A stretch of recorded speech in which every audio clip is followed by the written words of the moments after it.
Nation, it's me, Salty, and today is a celebration! No, I'm just kidding.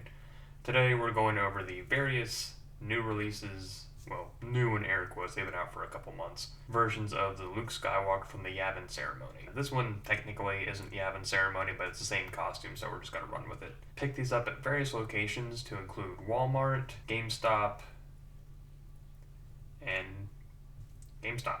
This was a convention exclusive of some sort. I remember that being said. The price tag on the back says as much, but I don't remember what convention, so maybe you can remind me down in the comments. This one is the notorious Black Series Luke Skywalker, because they misspelled his name, or the Luke Skywalker, depending on how you want to look at it, because they misspelled it twice, two different ways on the box. But since we have him in hand, let's go ahead and go over the rest of the box art. You see we have Luke down here at the bottom, Star Wars Black Series at the top, of course. On the side we get a red 100, Luke Skywalker Yavin Ceremony. It's hard to make out, so here you get Luke and then SKW, so they messed it up on this side as well. Then on the back we have the same portrait of Luke Skywalker in a small read-up. For the vintage collection we get Luke in a bubble with the figure, some accessories.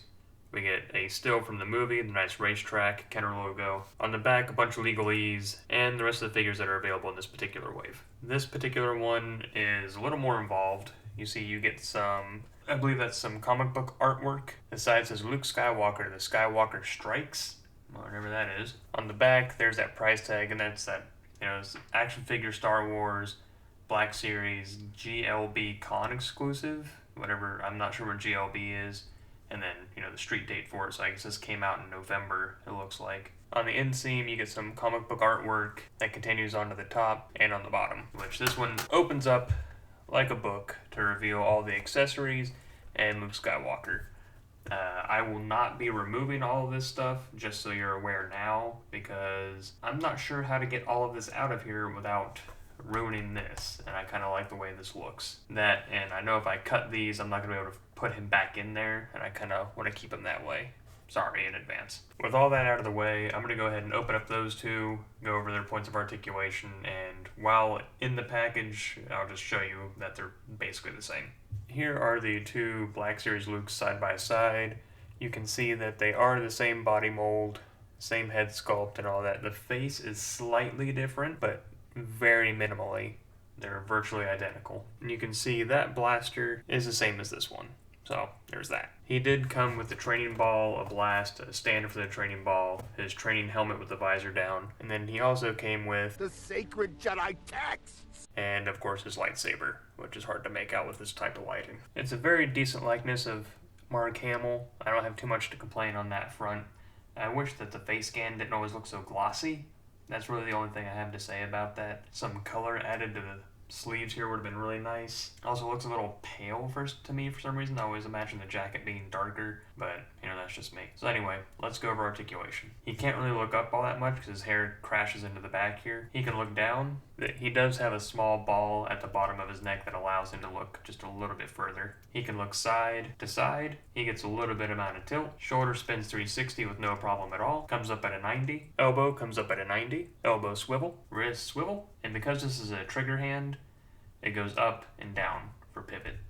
He has a dumbbell here in the waist, allows him to lean forward, lean back. He gets some side to side, some swivel. His hip kind of crashes into himself up here, so he can only kick forward at barely a 45. If you pivot the leg and kick out that way, he can kick forward a little bit further. Kicks back a little bit. He's also got a thigh swivel. Double jointed knees come up all the way up, but that's very unsightly. Ankle goes back, all the way forward, and a rocker. He also holds the blaster just fine. They used a 2007 body mold for this 3 3/4 Luke Skywalker from the vintage collection.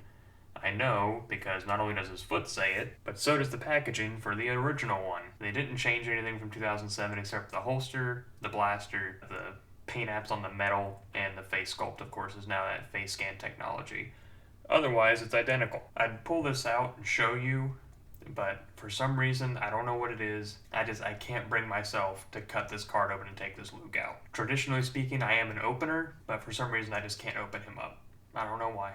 I'm just having a hard time doing that right now. And right there at the bottom, is the copyright 2007. I feel like the yellow on this jacket is more accurate though. That's just me. This Luke Skywalker can look up, he can look down a little bit, he can look side to side, even gets a little bit amount of tilt. His shoulder spins 360 with no problem, comes up to a 180, single jointed elbow comes up to a hair past 90, elbow swivel. He has a wrist swivel but no wrist pivot. He doesn't have much in the way of an ab crunch, but he does have a waist swivel. He kicks forward at 90, kicks back at 90. He can't kick out because he only has hinges. Single jointed knee comes up that far, knee swivel, and there's no ankle articulation in this particular mold. Lightsaber has a peg that fits right there onto his belt, and the blaster fits right there into the holster. And that about sums it up. I know that wasn't the greatest comparison in the world, considering that I have a hard time opening this one and the other one, but I feel like just kind of looking at him, you can tell it's identical. Just more accessories with this guy. And also, I think it's a bit self-congratulatory for their 100th figure in the Black Series to have a medal. But, you know, whatever, Hasbro, you do you. Let me know down in the comments which Luke you would prefer to get, because the Black Series Luke is about $20. This Black Series Luke is twice the price, but you do get all these different accessories. So, you know, I don't know if that's $20 worth of accessories, but you know, there they are. Let me know about this Luke. I see him kind of warming the pegs in a lot of areas. So, I don't know. I think it's kind of shitty, honestly, to just update the faces and not give us any updates to the body at all. But, you know, I understand they gotta cut corners where they can to stay in business, but at the same time, you know, we notice these things. So, but people like me keep buying them for some reason. Anyway, if you like the review, please like, comment, share, and subscribe. I'm very, very close to 200 subscribers. As of this recording, I'm at 193. You know, 200 is a very big deal for me, considering I didn't think I'd even have, 10 subscribers when I started this. So anyway, that's all I got for today. So thanks for stopping by, and until next time, I'm Salty, signing off.